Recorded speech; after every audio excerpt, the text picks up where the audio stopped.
Selamat pagi, siang, dan malam. Perkenalkan, nama saya Muhammad Dafa Hilmi sebagai siswa program Job Connector untuk Data Science Online Learning di Purwadika Batch 17. Dan di sini saya akan mempresentasikan atau menjelaskan mengenai capstone project untuk modul pertama, yaitu Fundamental Programming, di mana kita menggunakan bahasa pemrograman Python untuk membuat sebuah aplikasi CRUD atau Create, Read, Update, dan Delete. Di mana di sini saya memiliki topik capstone project yaitu mengenai database pasien rumah sakit, dan di sini akan menggunakan resource yang diberikan oleh Python yaitu data collection, conditional statement, looping, regular function, dan fungsi tambahan lainnya. Selanjutnya saya akan menjelaskan mengenai alur kerja programnya dulu termasuk variabel dan fungsi yang digunakan. Dan yang pertama, karena data yang digunakan utamanya adalah sebuah string, maka saya akan menggunakan library regex, yaitu di sini import array yang sudah disediakan sebenarnya oleh Python. Dan sebenarnya library ini opsional, tujuannya untuk efisiensi penulisan kode saja yang nanti akan saya jelaskan juga. Dan selanjutnya, di sini ada database awal, di sini berupa sebuah list agar bisa kita lakukan indexing. Dan di dalamnya itu terdapat dictionary. Di sini saya contoh kasih 3. Dan untuk setiap dictionary ini terdapat 7 kolom. Itu ada ID, nama, gender, tanggal lahir, alamat, status pasien, dan nomor telepon. Oke. Nah, semuanya ini adalah string kecuali untuk kolom ID. Oke. Nah, selanjutnya sebelum masuk ke aplikasi uh, programnya, saya di sini juga tambahkan semacam login page ya untuk otorisasi pengguna di mana diperlukan username dan password. Karena database ini yang memiliki akses biasanya pasti hanya database administrator saja dan bukan staf rumah sakit pada umumnya. Jadi ya misalkan saja username-nya itu admin dan passwordnya 1234. Oke. Pokoknya di sini fungsi login ini akan terus berjalan sampai login itu berhasil gitu ya, atau sampai ya username benar dan passwordnya itu juga benar. Oke. Oke, kita lihat ke bawah. Jadi kita lihat ke main programnya dulu. Jadi untuk eksekusi program, kalau login page-nya itu ternyata benar, maka kita akan jelaskan fungsi di main menu. Oke, nah ini fungsi main menunya. Jadi sama, ini akan terus berjalan ya selama kita belum keluar dari program, Dan ini ada menu utamanya, dan ini terdapat 4 fitur CRUD ya yang kita kemas semuanya masing-masing ke dalam sebuah regular function. Oke. Oke, kita balik lagi ke atas. Nah, di sini saya akan menjelaskan dulu mengenai fungsi validasi input ya, karena ini akan kepakai juga nantinya. Oke. Jadi untuk setiap kolom itu sebenarnya kan kita ingin formatnya itu um, rapih lah ya gitu, rapi dan benar gitu, seperti yang ada di database. Masalahnya karena kita memiliki banyak kolom yang harus dicek inputnya, maka kita perlu membuat setiap kolom itu menjadi sebuah fungsi untuk mengecek input ke kolom tersebut. Nah, sebelumnya jika kita tidak menggunakan regex, sebenarnya itu bisa aja seperti kayak gini. Namun kemungkinan akan menjadi lebih banyak kode yang harus ditulis gitu. Jadi di sini misalkan kita harus validasi untuk ID-nya, untuk validasi untuk nama, untuk validasi untuk gender, harus validasi untuk tanggal lahir, validasi status pasien, dan validasi nomor telepon gitu kan.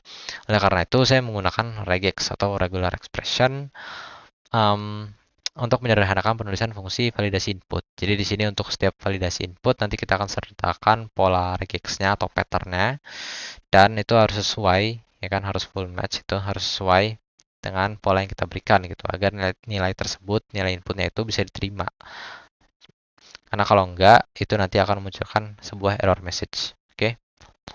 Selanjutnya di sini ada juga fungsi pembantu ya, jadi ini fungsi display table untuk menampilkan data ke dalam bentuk visualisasi tabel sederhana gitu. Jadi nanti kita punya headernya dulu atau nama kolomnya dulu, baru ada nanti data pasiennya. Dan data pasien ini tergantung dari apa yang ingin kita tampilkan gitu kan, apakah keseluruhan atau sebagian saja gitu. Oke, kita lanjut ke fungsi untuk membaca database gitu. Itu pertama ya, fungsi database. Jadi di dalamnya di sini nanti ada 3 menu itu. Nanti di sini ada menu lihat semua data pasien, mencari data pasien berdasarkan ID, atau kembali ke menu utama. Kalau kita lihat ke menu pertama itu kan untuk lihat semua database, kita tinggal display table terus display untuk keseluruhan database yang saja gitu kan. Kalau misalkan kita ingin menampilkan khusus untuk sesuai ID-nya, maka kita cek dulu ID itu harus berupa angka gitu kan, dan kita menggunakan next, fungsi next. Next ini sebenarnya agak lebih efisien aja sih daripada fungsi for loop manual gitu kan terhadap database yang besar gitu untuk mendapatkan elemen pertamanya dengan ID yang sesuai atau non gitu jika tidak ada. Ini opsional sih sebenarnya karena ini sebenarnya untuk apa ya istilahnya lebih efisien aja gitu daripada for loop manual. Oke. Nah, apabila ada, maka kita akan display table tapi khusus untuk si ID pasien tersebut saja. Oke. Itu untuk read data. Terus untuk menambahkan data baru, jadi ini untuk create data. Di sini ada dua juga ya. Jadi di sini menambahkan data pasien baru atau kembali ke menu utama. Kalau tambah pasien baru kita jalankan fungsi add patient. Dan di sini fungsi add patient itu yang pertama untuk ID sebenarnya dia otomatis sudah menambahkan ID baru ya berdasarkan maksimum ID yang ada sebelumnya. Terus untuk nama validasinya itu adalah harus pola seperti ini. Jadi harus boleh huruf dan spasi dan tanda petik tunggal dan tanda hubung ya. Di luar itu nggak boleh dan ini saya batasi sampai 100 aja gitu. Apa namanya stringnya tuh panjang sampai 100 saja. Dan gender ini harusnya boleh untuk pria dan wanita saja, cuma ada dua pilihan. Untuk tanggal lahir di sini formatnya adalah untuk tahun 4 digit, terus untuk bulan 2 digit di sini dari 01 sampai 12 dan untuk hari itu juga 2 digit dari 01 sampai 31 itu formatnya. Lalu untuk alamat di sini saya tidak masukkan validasi input ya karena alamat mungkin terlalu kompleks juga bisa mau apa aja. Status ini ada tiga antara sembuh, perawatan atau meninggal. Lalu untuk telepon itu polanya seperti ini. Pokoknya diawali dengan 08 dan diikuti dengan digit panjangnya bisa 9 sampai 12 gitu. Oke. Apabila sudah benar, sudah dikasih semua, sudah divalidasi semua, maka kita bisa lakukan append ke database. Oke. Oke, selanjutnya itu untuk update data pasien. Jadi di sini um, ada dua pilihan juga. Jadi untuk update data pasien dan kembali ke menu utama. Apabila ada update data pasien, kita lakukan fungsi update patient di sini. Nah, di sini um, sebenarnya kita butuhkan ID tersebut, ID pasien tersebut juga. Kita cek lagi di sini sama seperti sebelumnya dan kita display data dari pasien tersebut, gitu kan. Nah, kita bisa mengubah datanya dengan data yang baru gitu kan. Atau jika inputnya tidak valid gitu, maka tidak akan diubah karena tidak valid. Atau kita bisa kosongin aja untuk tidak mengubah apapun dari data tersebut itu jadi masih pakai data lama gitu. Nah, kode di sini sebenarnya agak berbeda dengan validasi input sebelumnya karena di sini kita itu ingin mengimplementasikan alur kerja di mana jika pengguna tidak mengisi datanya, artinya if statement itu akan gagal gitu. Jadi tidak ada perubahan data gitu. Jadi yang di keep tetap data yang lama gitu. Sedangkan jika ada sebuah input gitu, maka input tersebut dicek dahulu gitu. Cek dahulu apabila benar maka data tersebut ditimpa dengan data yang baru dan apabila salah ya kita tetap keep dengan data yang lama gitu kan. Tidak akan berubah. Oke. Ini agak beda kita di sini penulisan kodenya agak beda untuk mengimplementasikan ya tadi ya alur kerja di mana kalau dikosongin berarti tetap data yang lama. Oke. Selanjutnya fitur delete ini juga memiliki dua ya jadi hapus data pasien dan kembali ke main menu. Dan ini cukup sederhana sih. Gimana jika kita ingin menghapus data, kita tinggal menuliskan ID pasien, gitu kan, ID pasien. Dan kalau pasiennya ada, kita display datanya dan kita lakukan konfirmasi apakah ingin menghapus data dari pasien tersebut. Oke. Dan jika iya, kita remove dari database pasien tersebut. Oke. Oke. Kita langsung saja masuk ke untuk demonstrasi programnya. Kita coba jalankan. Misalkan kita tes loginnya agak salah, passwordnya. Oke, kalau salah dia akan minta coba lagi. Coba sekarang yang benar. Admin 1234. Oke, kita cek dulu error handling. Kita coba opsi pertama. Kita baca data pasien rumah sakit. Kita coba lihat semua data pasien. Klik satu. Oke, ini dalam format tabel ya, dan dia sudah menampilkan semua keseluruhan database. Kita next, coba cari berdasarkan ID. Masuk berdasarkan ID, coba misalkan salah dulu, error handling bisa apa enggak. Oke, nggak ditemukan. Coba kita cari yang benar. Coba 3. Oke, ada ya. Dia nunjukin cuman satu aja dalam bentuk tabel. Oke, itu sudah. Coba kita balik ke main menu. Kita cek fitur yang kedua. Kita tambahkan data pasien. Oke, coba kita tambahkan data pasien. Misalkan nama pasiennya siapa ya? Coba. Oke, kita tambahkan nama pasien. Gender, coba misalkan saya salah. Misalkan male. Oke, nggak bisa ya, hanya pria. Wanita, oke, pria. Misalkan tanggal lahir, misalkan 2, 32, misalkan 32. Oke, tinggal tidak valid ya.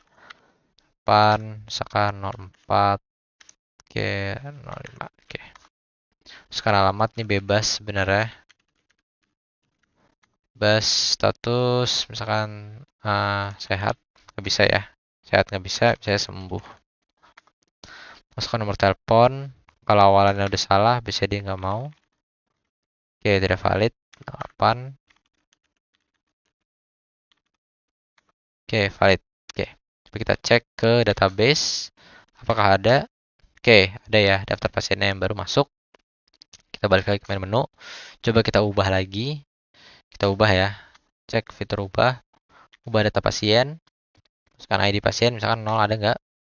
Oke, nggak ada. Pasien tidak ditemukan. Coba kita cek yang benar sekarang. Masukkan ID pasien. Coba kita cek ID 4. Ada. Oke, ada ya. Coba kita coba. Kita ubah namanya. Misalkan di sini oke. Namanya kita ubah. Misalkan gendernya nggak pengen kita ubah. Tanggal lahir nggak pengen kita ubah, kita kosongin aja. Alamat baru misalkan kita ubah jadi misalkan ini. Status baru misalkan saya agak salah deh, misalkan saya salah sehat. Terus nomor teleponnya misalkan misalkan nggak salah ya. Oke, nah di sini data pasien berhasil diperbarui. Tadi yang benar itu dengan formatnya itu adalah nama, udah benar berubah, gender saya kosongin tetap, tanggal lahir saya kosongin tetap, alamatnya kita ubah itu benar, statusnya karena sehat itu kan nggak sesuai ya, jadi nggak berubah, nomor telepon juga ngasal ini jadi tidak berubah. Oke, kita balik ke menu utama, coba kita baca lagi data pasiennya, masih sama atau enggak. Oke, udah berubah ya dengan tadi yang kita udah ubah sebelumnya. Coba kita kembali ke menu utama. Dan ini fitur terakhir, kita menghapus data pasien rumah sakit. Klik 4, hapus data pasien. Masukkan ada di pasien yang dihapus, ada atau enggak. Oke, tidak ditemukan. Coba kita cek yang benarnya. Misalkan 4, hapus.